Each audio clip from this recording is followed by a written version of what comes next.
हुनुहुन्छ सर, नमस्कार, स्वागत गरे। Thank you so much. आरामै हुनुहुन्छ तपाईँ? यतिखेर चुनाव नजिकिँदैछ है, देशैभरि चुनाव लागिरहेछ। भर्खरै मात्र नयाँ अपडेट बालेन शाहको राष्ट्रपाको झापाको सम्पर्क कार्यालय झ्याल तोडफोड भन्ने खालको न्युजहरू आयो। यो खास के सत्य हो, के बुझ्नुभयो तपाईँले?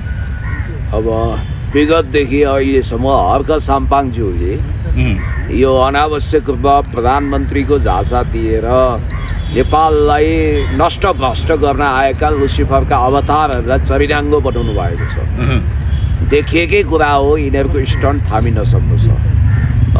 हर्क साम्पाङज्यू जस्तो भूमिपुत्र देशभक्त व्यक्तित्व र केपी शर्मा ओलीज्यू जस्तो राष्ट्रवादी देशभक्त नेताले स्पष्ट रूपमा बालेन शाहको नाम लिएर वा नलिएर यिनीहरूको हरकतको विषयमा प्रकाश पारिसक्नु भएको छ। र हो, कसैको पनि घरमा चोरी हुनु हुँदैन, डकैती हुनु हुँदैन, तोडफोड हुनु हुँदैन। घर होस् या पार्टी कार्य होस् या सम्पर्क अफिस, त्यहाँ तोडफोड हुनु, चोरी हुनु दुःखको कुरा हो।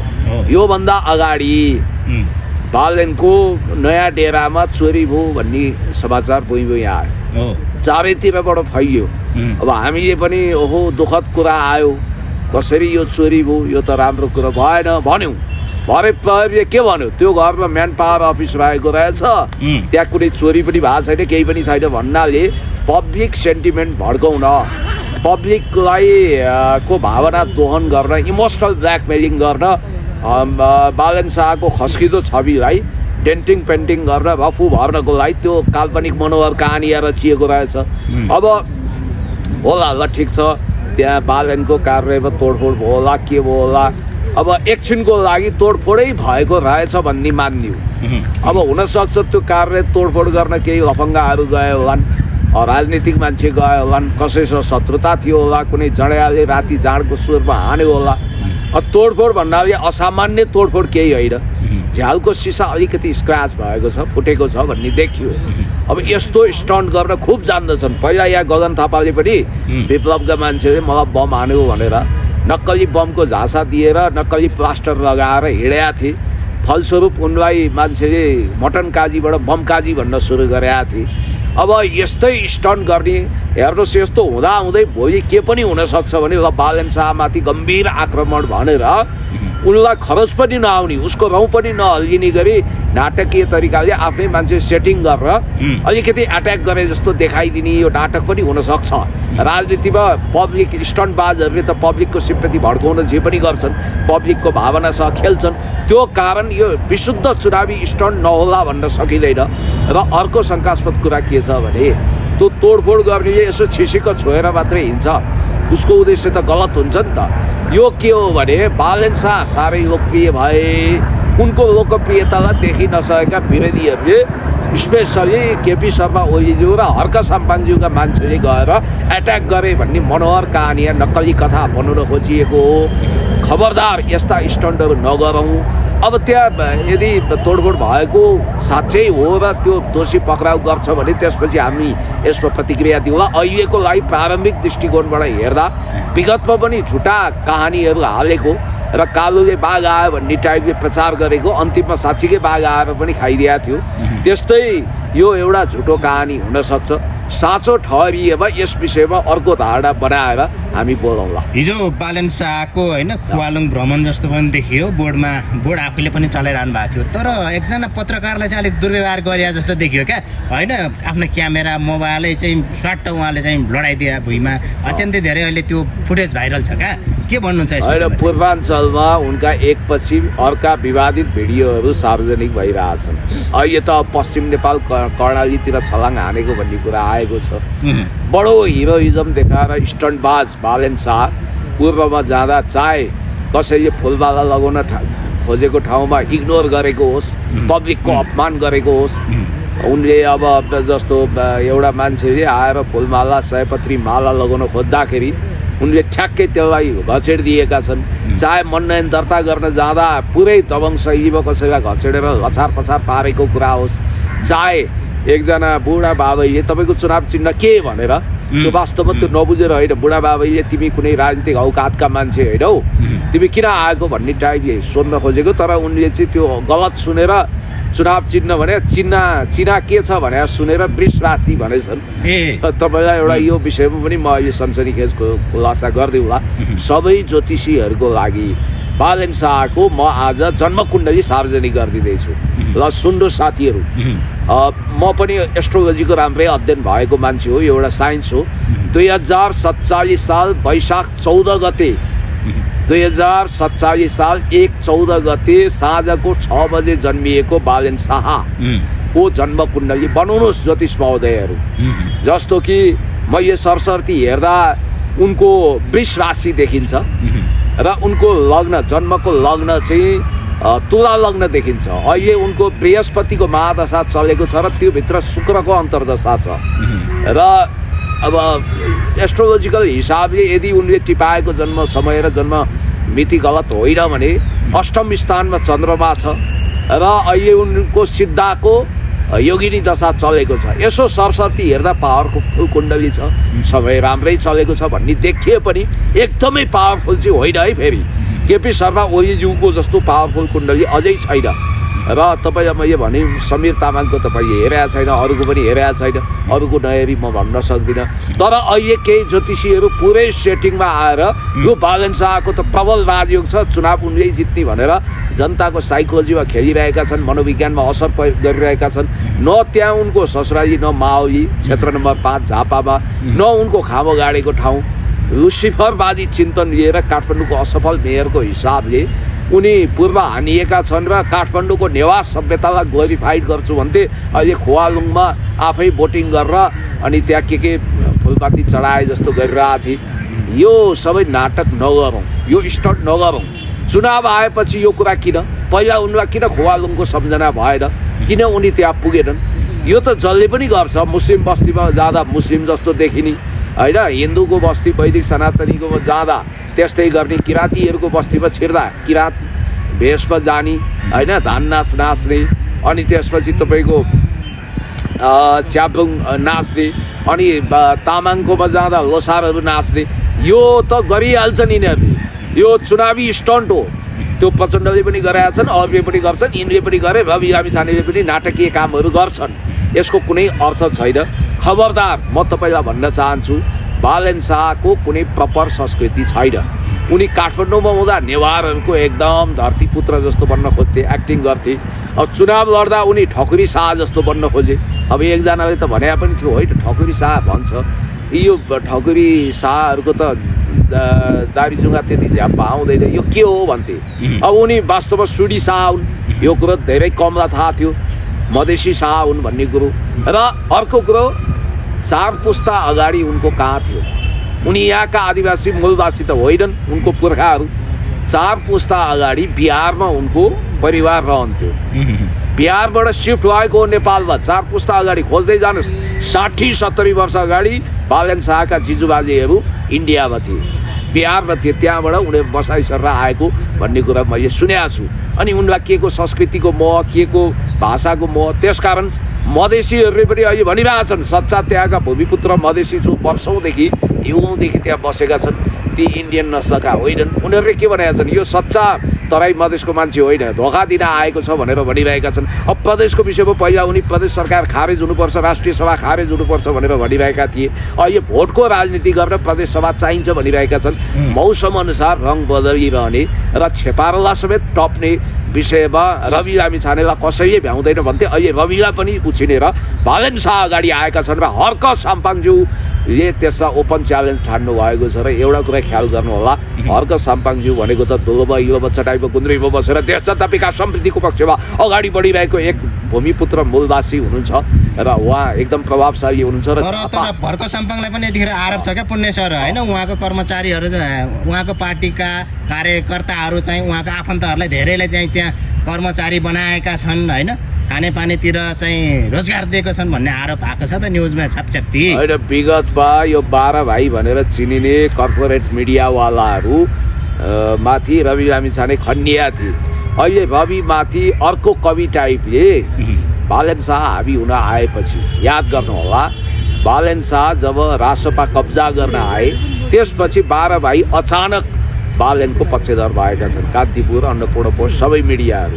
अब उनीहरूको पावरको निशाना देशभक्तिपूर्ण विचार र चिन्तन लिएको हर्क साम्पाङज्यूदेखि केपी शर्मा ओलीज्यूसम्म छन्। अब हर्क साम्पाङज्यूले कर्मचारी करारमा भर्ना गर्नु हो, लोकसेवा आयोग गढेर त आएको होइन। एकजना खरिदार सरहको, अरू पिएन कार्य सहायक सरहको केही मान्छेलाई भर्ना गर्नु हो। संयोगले उनीहरू एकजना मगर बाहेक अरू सबै राई परेछन्। अब त्यहाँ जातिवाद लागू हो, आफन्त इष्टमित्रलाई भर्ती गरे। करिब करिब मासिक रूपमा 5,80,000 खानेपानी बोर्डलाई चुनाव लाग्ने गरी, त्यतिको बजेट घाटा हुने गरी, त्यति बजेट सर्वनाश हुने गरी हर्क साम्पाङले खेलोमेलो गरे भनेर अहिले उहाँको चरित्रमाथि पुरै हिरो छ्यापिएको छ। त्यो टिप्थ स्टोरी भन्नेले त उहाँ नक्कली माओवादी भनेर चन्दा उठाएको के भनेर त्यो उहिले आउटडेटेड भएको फाल्तु कथा अहिले हालिरहेको छ। यसबाट के बुझिन्छ भने राष्ट्रियताको दरो खरो अडान लिएको हर्क साम्पाङज्यूलाई कहीँ न कहीँबाट देशी विदेशी तागतहरू बदनाम गर्न लागिरहेका छन्। यसमा मैले बुझेसम्म कुरा के हो भने त्यो हर्क साम्पाङले आफ्नै घरका मान्छेलाई त्यहाँ जागिर लगाएको होइन। खानेपानी बोर्डको आवश्यकताले कर्मचारी चाहिएको थियो। कर्मचारी चाहिएपछि त्यहाँ उनीहरू गएर भर्ना भए। त यो हर्क साम्पाङले आफ्नो गोजीमा हालेको त होइन। हिम्मत र दम छ भने कानुनी कारबाही गरेर देखाउनु न। त्यो त छैन तपाईँहरूसँग, किनभने कानुनी कुनै उजुरबाजुर हुँदैन त्यसको। त्यसकारण त्यो फगत एउटा स्टन्ट हो। यस्तो वाहियात किसिमको दुष्प्रचार गरेर हर्क साम्पाङज्यूलाई हिलो छाप्नुको कुनै अर्थ छैन। जसरी तपाईँलाई एउटा कुरो भन्छु, कालापानी लिपुलेक लिपियाधुराको महान नक्सा जारी गरेर राष्ट्र हितमा आफ्नो बुलन्द आवाज राख्ने केपी शर्मा ओलीज्यूलाई सिद्धाउन खोजिरहेका छन्। हर्क साम्पाङज्यूलाई पनि सिद्धाउन खोजिरहेका छन्। तपाईँलाई एउटा कुरो मैले भनिहालौँ कि यो देशमा देशभक्तहरू, इमान्दार मान्छेलाई जहाँबाट पनि अनैतिक किसिमले पार हुँदो रहेछ। अब खोवालुङको अहिले तपाईँले कुरा गर्दै हुनुहुन्थ्यो, मलाई एउटा कुरा सम्झेर आयो। अब जान त के, अब त्यो बुढा सुब्बामा गए पनि भयो, माथि गएर पूजा गरे पनि भयो, दन्तकाली गए पनि भयो, जता गएर पूजा गरे पनि भयो, घुमे पनि भयो। तर बालेन शाहले यी सब कामहरू चुनाव अगाडि किन गरेन? जब चुनाव घोषणा भयो उनलाई थाहा छ कि त्यहाँ महान किराँती कुलका साथीहरू जो झापा क्षेत्र नम्बर 5 मा पनि बसोबास गर्छन् हो, तिनीहरूको भोट तान्ने ट्रिक हो क्या यो किराँतहरूलाई एकोर्याउने। र अब उनी त्यो हुटबाट बाहिर निस्किएर पुरा सेलिब्रेटी जस्तो भएर त्यहाँ हेर्नु त त्यो नाटक। अब उनको श्रीमती पनि महारानी जस्तो भएर त्यहाँ भोट माग्दै हिँडेको अवस्था देखेँ मैले होइन। त्यो पछि निर्वाचन आचार संहिता उल्लङ्घन भयो भनेर यसो छ्यास स्पष्टीकरण या जस्तो पनि देखियो।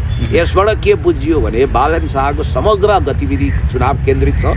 उनी चुनाव नराम्रोसँग हार्दैछन् र तपाईँ याद गर्नु होला झापा 5 मा बालेनले हार्छ, तेस्रो स्थानको लागि प्रतिस्पर्धारत छन् उनी। तेस्रो स्थान माटोको भन्दा तल आउँछ। माटोको बालेनको त्यत्रो ठुलो क्रेज हेर्नु त त्यो क्रेजले केही पनि गर्दैन। हेर्नु न भिड तपाईलाई भन्दियो, मिलन लिम्बुले फेसबुकमा त चुनाव जितिसकेका थियो नि पहिला होइन, इलाममा।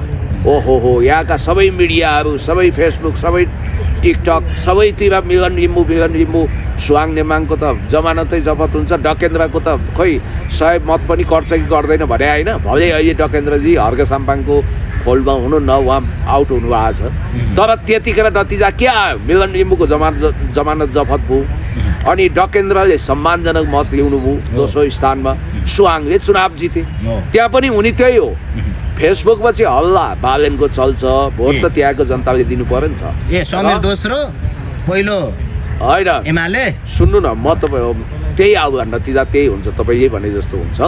किनभने समीर तामाङजी बडो सम्मानजनक मत ल्याउन गइरहनु भएको छ र त्यो उहाँको सौभाग्य पनि हुन्छ। किनभने तपाईँको जे होस्, समीरको विजय तपाईँले त्यसलाई ठान्नुहोस्, बालेन शाहभन्दा बढी मत उनले ल्याउँछन्, त्यो उनको एक प्रकारको विजय नै हो। त्यो उनको विजय हो। चुनावको कुरा गर्दाखेरि धरानको चाहिँ के देख्नुहुन्छ त? यतिखेर पहिलेका 17का वडाध्यक्ष मनोज भट्टराई पनि उठ्नु भएको छ होइन, क्षेत्र नम्बर 1 बाट रासपाका सरिन तामाङ दाइया के हो होइन, उहाँ पनि हुनुहुन्छ। हर्क साम्पाङज्यू हुनुहुन्छ। हर्क साम्पाङलाई सहजै जित्न धेरै अन्त त्यहाँ चुनाव। म तपाईँलाई घोषणा गरिदिन्छु, धरानमा राम्रै मत अन्तरले हर्क साम्पाङज्यूले जित्नुहुन्छ। त्यहाँको चुनावी वेब हेर्नुहोस्, जनताको लहर हेर्नुहोस्, सम्मानजनक मतका साथ फराकिलो मत अन्तरले हर्क साम्पाङले जित्नुहुन्छ। र झापामा केपी शर्मा ओलीज्यूले चुनाव जित्नुहुन्छ किनभने अब माटोलाई पनि मान्छेले मन पराउँछन् होइन तर समीरजीको उमेर छ समीरजीले यसपटक जसरी डकेन्द्रले त्यो घन्टीका उम्मेदवारलाई धुलो चटाउनु भएको थियो त्यसै गरी माटोको धुलो चटाइदिनुहुन्छ उहाँको लगभग त्यो विजय जस्तै हुन्छ समीर तामाङजीको अब राष्ट्रिय आवश्यकताले लगभग अब भनौँ न एउटा दिग्गज राष्ट्रवादी नेताको हिसाबले अनुभवी हिसाबले मान्छेले एकचोटि फेरि केपी शर्मा ओलीज्यूलाई हेरौँ भन्छन् र झापामा केपी शर्मा ओलीज्यू विजयी हुनुहुन्छ समीर तामाङ दोस्रो स्थानमा आउनुहुन्छ तेस्रो स्थानमा रञ्जित र बालेन मध्ये को आउँछ म भन्न सक्दिनँ रञ्जित तामाङ र बालेन मध्ये तेस्रो स्थानको लागि प्रतिस्पर्धा छ अब रञ्जित आउनु पनि सक्छन् बालेन आउनु पनि सक्छन् यो भयो झापाको हिसाब किताब धरानको कुरा गर्दा फराकिलो मत अन्तरका साथ जसरी केपी शर्मा ओलीज्यूले झापामा जित्नुहुन्छ त्यसै गरी फराकिलो गजबको मत अन्तर साथ हर्क साम्पाङज्यूले जित्नुहुन्छ उहाँको प्रतिद्वन्दी सम्भवतः नेकपा एमालेको उम्मेदवार पनि हुनसक्छ अथवा मनोज भट्टराई पनि हुनसक्छन् है किनभने सरिन तामाङ भन्दा चाहिँ मनोजको बढी आउँछ कि जस्तो लाग्छ मलाई मैले हेर्दाखेरि के कारणले यस्तो भन्नु होइन त्यो सरिन तामाङको त पूर्वमा त घन्टी बढारी नै हो नि मुस्किलले 1-2 सिट आउने हो प्रत्यक्षमा मुस्किलले 1 सिट 2 सिट आउने हो पूर्वमा त च्याउनै पर्दैन योभन्दा अगाडि अशोक राईलाई झन्डै उहाँले पराजित गर्नुभयो नि त त्यो त हर्क साम्पाङले समर्थन गरे उम्मेदवारको रूपमा उहाँ सरिन हुनुहुन्थ्यो त्यतिखेर राष्ट्रपाललाई माया गर्नुहुन्थ्यो हर्क साम्पाङले रवि लामिछानेका यी काण्डहरू आएका थिएनन् एकचोटि बेनिफिट अफ डाउट दिनुभएको थियो अब हर्कजीलाई पनि उहाँले गुरु भनेर एकदम स्तुति गर्नुभएको थियो प्रशंसा गर्नुभएको थियो त्यो भनेको लगभग सरिन तामाङले पनि म हर्क साम्पाङज्यूको समर्थन भएको उम्मेदवार हुँ भन्ने एउटा हुइम फैलाएको हुनाले आएको त्यो मत अहिले सर्वकै हर्क साम्पाङज्यूतिर जाँदा जब महादेव नै अगाडि आउनुहुन्छ भने वीरभद्र र महाकालीको शक्ति त निस्तेज हुन्छ भने जस्तै हो अब यी सरिन तामाङको पोजिसन भने तेस्रो चौथो होला त्यहाँ पुण्य सर यो तपाईँको काठमाडौँ क्षेत्र नम्बर 3 पर्दो तपाईँको भोट यतैको होला होइन भोट लिस्ट यही हो के छ यहाँ क्षेत्र नम्बर 3 को होइन कुलमान घिसिङज्यू राजु पाण्डेजी होइन लगायत हाम्रो श्रम संस्कृति पार्टीका साथीहरू पनि हुनुहुन्छ क्यारे उम्मेदवारहरू धेरै हुनुहुन्छ नि त त्यहाँ त कसले बाजी मार्ला के लाग्छ तपाईँलाई अब यस्तो हो यहाँ तीव्र प्रतिस्पर्धा भनेको रामेश्वर भुयाल र कुलमान घिसिङजी र काङ्ग्रेस त्रिपक्षीय भिडन्त हुन्छ यहाँ अब त्रिपक्षीय भिडन्त अब मैले देख्दाखेरि रामेश्वर भुयालजी अलि तगडा हुनुहुन्छ उहाँको छवि पनि राम्रो छ जित्ने सम्भावना उहाँको जनता रूपी भगवान रूपी जनताले उहाँलाई जिताउँछन् तर कुलमान घिसिङलाई पनि कमजोर उम्मेदवार मान्नु हुँदैन अब घन्टीबाटै आएको भए त के कसो यहाँ एक खालको टिनिनिनी पनि बजाइरहेछन् होइन तर अब उहाँ चिम चुनाव चिन्हबाट आउनु भएको छ चुनाव चिन्ह अलि अपरिचित हुनाले र उहाँको बिचको यो राजनीतिक अस्थिरता यो यताउता अदलु बदलु टाइपले गर्दा उहाँलाई घाटा लागेको छ काङ्ग्रेस र उहाँ दोस्रो स्थानको लागि प्रतिस्पर्धामा हुनुहुन्छ भनेर सोच्नुपर्छ तर अब जनता रूपी भगवानले मानौँ एकछिनको लागि मैले त अब एमालेको रामेश्वर भुयालले जित्नुहुन्छ भने त्यो बाहेक अरू उम्मेदवारले जिते भने पनि आश्चर्य मान्नु पर्दैन तर राजसपाले मैले फेरि पनि भने काठमाडौँमा पनि राजसपा 3rd वा 4th स्थानको लागि हो किनभने राजु पाण्डे यहाँ कुनै साइनो सम्बन्ध नभएको विवादित व्यक्ति हुन् र काठमाडौँमा मेयर बालेनका हरकतहरूलाई ग्लोरिफाइड गर्ने मेयर बालेनमा गलत कर्मको लागि डोजर चलाउन सुकुम्बासी खेद्न उक्साउने लुसिफरवादी चिन्तनको एउटा लेफ्टिनेन्ट हुनाले यस्ता यी कर्मचारी ब्याकग्राउन्डका मान्छे राजु पाण्डेलाई मान्छेले भोट हालेर जिताउँदैन यो नयाँ पार्टीहरूले होइन कमै सिट र अब माटोको कुरा गर्नु हो अब माटोको अब जनताले विश्वास गर्दा पत्याउँदा त राम्रै मत आउन सक्छ जनता रूपी भगवानले भोलि अब तथास्तु भन्यो भने बेग्लै कुरो नत्र अहिलेसम्म अब मैले साँचो बोल्नुपर्छ किनभने हामी चुनावपछि पनि भेट्छौँ नि त अब चुनाव मानौँ संसद पुनर्स्थापना चमत्कारै भएर भयो भने त चुनावको अहिले गतिविधिको चर्चा गर्नु व्यर्थ हुन्छ तर त्यो सम्भावना धीमा हुँदै गएको हुनाले असम्भव चाहिँ छैन तर लगभग त्यो टर्दै गएको हुनाले चुनाव 21 गते हुन्छ फागुनमा त्यसपछि पनि हामी संवाद गर्न बस्नुपर्छ जस्तो मैले साथीहरूलाई त्यतिखेर भनेको थिएँ क्या उहाँहरूले भनिरहनु भएको थियो मिलन लिम्बूले जितिसके तपाईँ जिद्दी गर्नुभयो साथीहरूले तपाईँले लाज मर्नुहुन्छ यो भिडियो भोलि आउँदा। मैले भनेको थिएँ हेर्नुहोस्, चुनावमा त्यहाँ प्रतिस्पर्धा भनेको स्वाङ नेम्बाङ र डकेन्द्र सिंह थेगिमको हुन्छ, तर डकेन्द्र सिंह थेगिमभन्दा स्वाङ अलिक लोकप्रिय र बढी मत ल्याएर विजयी हुन्छन्। सेकेन्ड पोजिसनमा डकेन्द्र आउँछन्। मिलन लिम्बूको जमानत पनि जोगिँदैन होला भनेको मलाई यत्तिकै बेला गरे भरे त्यस्तै देखियो क्या। मैले अहिले भन्छु काठमाडौँमा सुन्नुहोस्, काठमाडौँमा जस्तो माटोको उम्मेदवार मेरो क्षेत्रमा त्यति प्रभावशाली रूपमा पब्लिकमा नआएको हुनाले उहाँको जित्ने सम्भावना अलिक कम छ। नेपालैभरि होइन के छ यो माटोहरूको जस्तो अब तपाईँ त राजनीतिक अलिकति राजनीतिक विषयमा अध्ययन गर्ने व्यक्ति क्या, तपाईँलाई त यथार्थ थाहा हुन्छ नि त। जस्तो ललितपुरमा ऋतुजीको बलियो छ, राम्रो छ मैले देखेको होइन। ऋतुवर्तन राईले त्यहाँ राम्रो किसिमको सम्मानजनक स्थान हासिल गर्न सक्नुहुन्छ।